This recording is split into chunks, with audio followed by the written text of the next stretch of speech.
Japan lost 908,000 people last year. Not to war, not to disaster, they simply were not replaced. The country is vanishing from the edges inward, and nowhere is that disappearance more visible than along the coastline.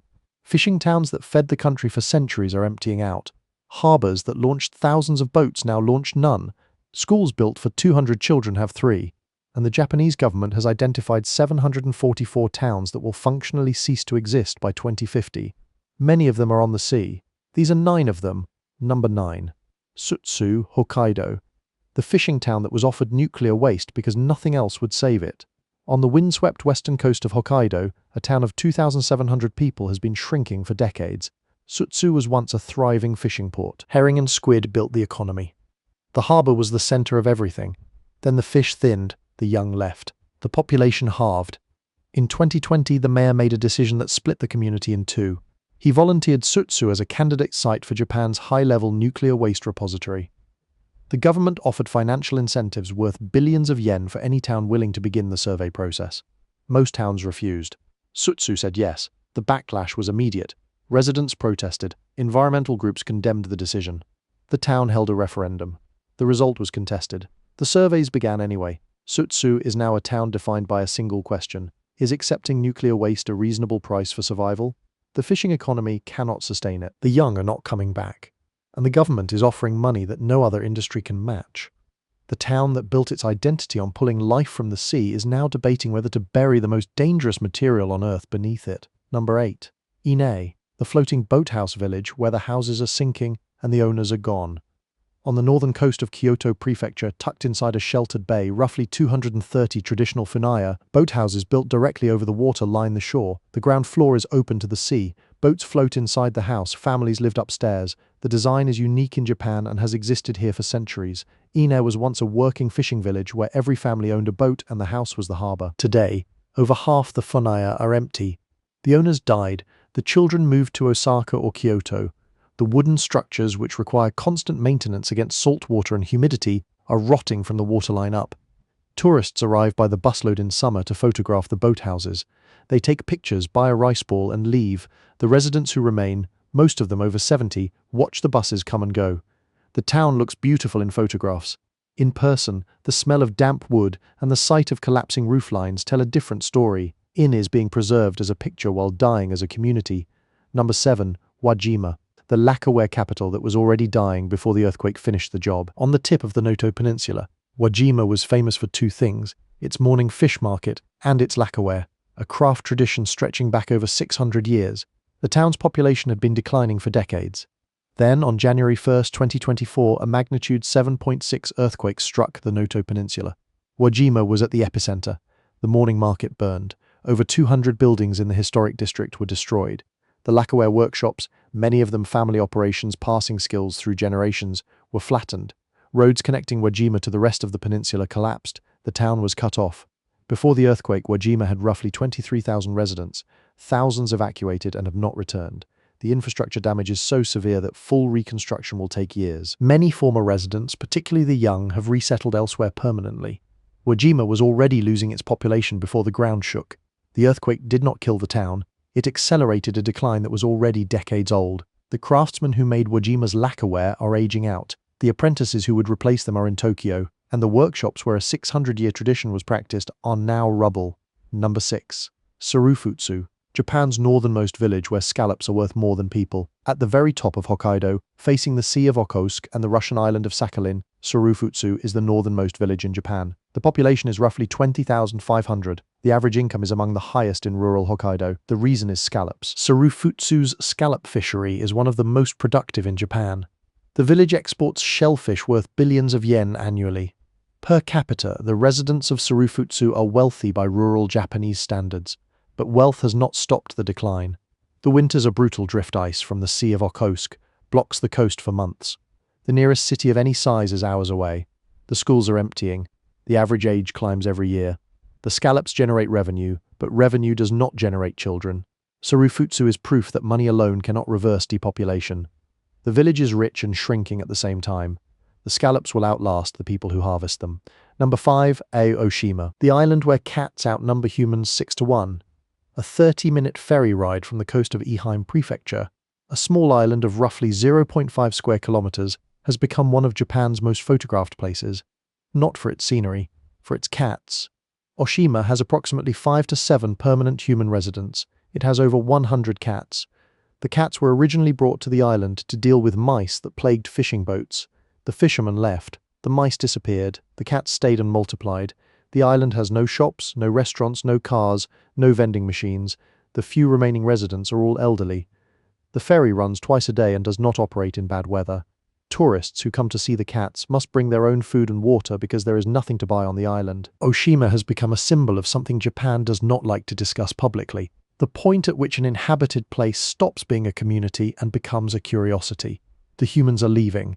The cats are not. And at some point in the near future, the last resident will take the ferry to the mainland and not come back. The cats will remain on an island that no longer has a single person to feed them. The towns ahead are not just declining. They have already crossed the line.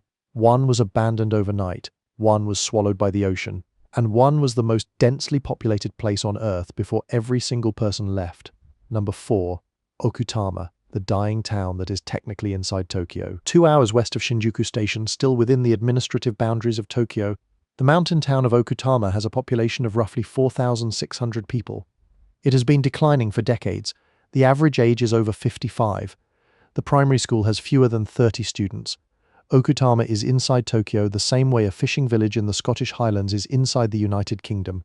Technically true. Practically meaningless. The town sits in a forested mountain valley. It has no convenience stores. The train runs infrequently. The roads are narrow and winding.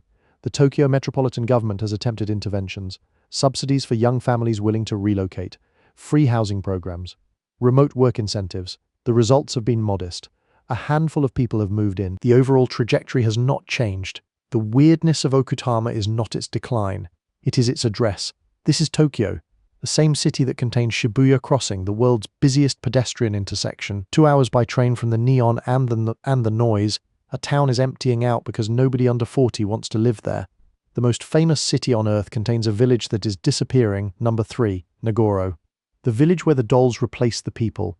In the mountain interior of Shikoku Island, a village that once had several hundred residents now has roughly 20, but it does not look empty, because a local resident named Tsukimi Ayano has spent over 15 years making life-size dolls and placing them in positions throughout the village where real people once stood. Dolls sit in the school classroom at desks where children once studied. Dolls work in the fields in the posture of farmers. Dolls wait at the bus stop. Dolls fish at the river. There are over 350 dolls in Nagoro. They outnumber the living residents by roughly 17 to 1. Ayano began making the dolls after returning to her childhood village and finding it nearly empty. Each doll represents a former resident or a figure from the community's memory. The school closed years ago. The dolls are the students now. Nagoro has become a tourist attraction. People visit specifically to see the dolls. They walk through a village where the streets are populated by cloth figures that do not move, do not age, and do not leave. The real residents are indoors, aging. The dolls outside are frozen in time. The effect is unsettling in a way that photographs do not fully capture.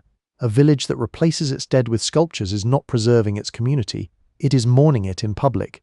Number 2, Hashima Island, the most densely populated place on Earth that was abandoned in a single year. Off the coast of Nagasaki, a concrete island roughly 480 meters long and 150 meters wide once held over 5,000 people. Hashima, known as Gunkanjima or Battleship Island for its silhouette, was a coal mining settlement operated by Mitsubishi from the late 1800s. At its peak in 1959, the population density of Hashima was 83,500 people per square kilometer, the highest ever recorded for any inhabited place on Earth. The island had apartment blocks 9 stories high, a school, a hospital, a cinema, a communal bathhouse, shops, and a temple. Everything a small city needed, compressed onto a rock in the ocean barely larger than a football pitch. Workers mined coal from shafts that extended beneath the seabed. The work was dangerous. During World War II, Korean and Chinese forced laborers were brought to the island under conditions that the Japanese government has since acknowledged as harsh. In 1974, the coal ran out. Mitsubishi closed the mine. The entire population left within months. Nobody stayed. The island was sealed and left to the ocean. For 35 years, Hashima sat empty. Concrete crumbled. Typhoons tore through buildings with no one inside to close the windows. The seawall eroded. Nature reclaimed every surface the concrete exposed. In 2009, parts of the island were reopened for tourism.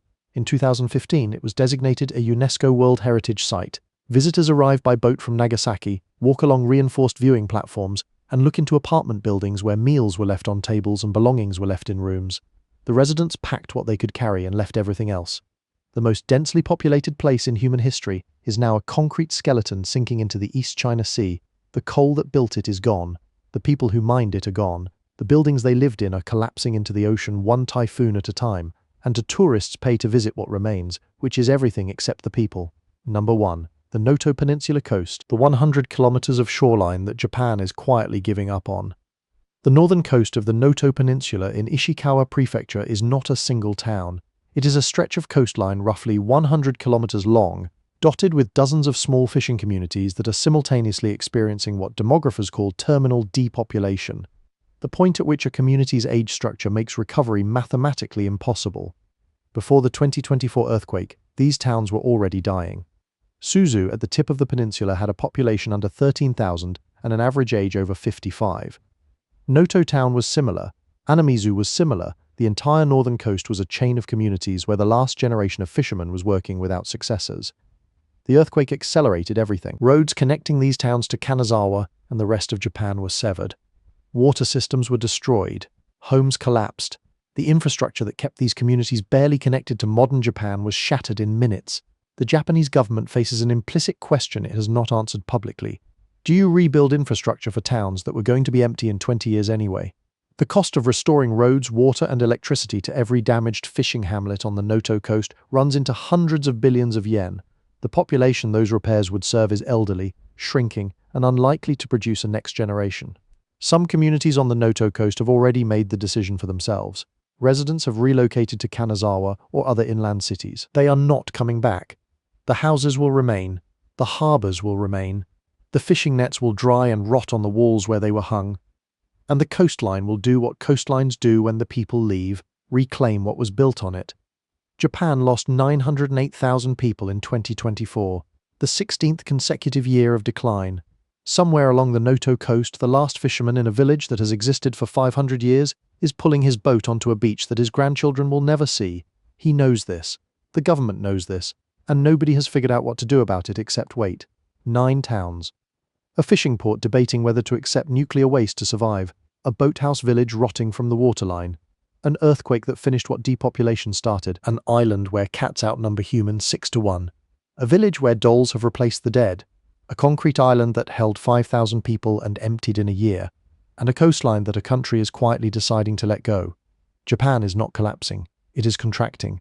And the contraction starts at the edges of the waterline, in the towns that fed the country for centuries and are now being fed to the sea.